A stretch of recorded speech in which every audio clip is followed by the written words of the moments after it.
All right, guys, we're going to go through the functional progression today. The functional progression is a set of movements. There's actually four that was developed by Dr. Erica Boland, who's a good friend of mine, and it is based off of DNS, which is Dynamic Neuromuscular Stabilization.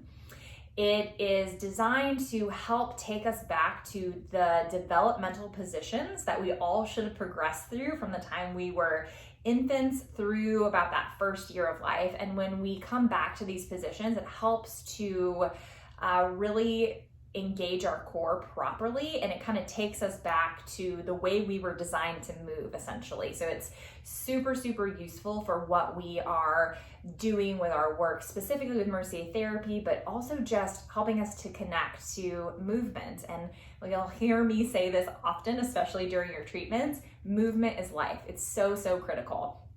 So it's definitely something that I want you guys to be incorporating into your routine daily if possible.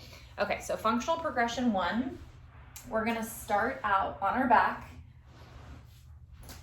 You're gonna bring your knees up, and your knees are gonna be a little bit wider than your ankles.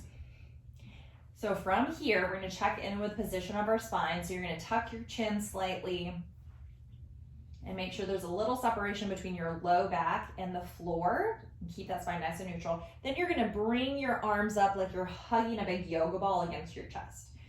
A couple breaths here. Now the full movement is opposite hand, opposite foot. So we're gonna move here. So if you've ever done a dead bug, it's similar, but what you'll typically see when people do dead bugs is this whole flaring movement. We want to have a lot of control on our core. So our core from here to here stays totally stable. Just your arm and your leg are moving. And you can make this movement really small to start out.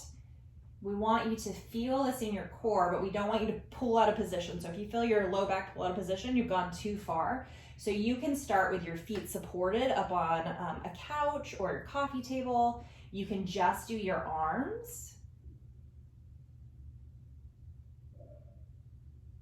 and start there. You can do both arms, but what we don't want to see again is that spine pull out of position. We want to keep that nice, solid, engaged core. And this is much more challenging than it looks, so play with it and see how you feel. But again, the full movement is here.